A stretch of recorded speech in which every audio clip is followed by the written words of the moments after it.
বর্তমান সময়ে আমরা দেখতে পাচ্ছি যে অনেক মডেল অনেক model category B category C category আমরা দেখি আপনার নেক্সট প্রজন্ম যারা কাজ করবে এদের জন্য আপনার চিন্তা ভাবনা বা কীভাবে এই ইন্ডাস্ট্রিতে এগিয়ে নেওয়া যাবে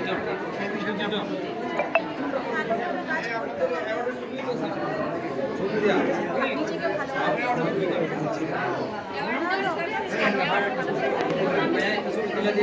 আপনার হাতে এখন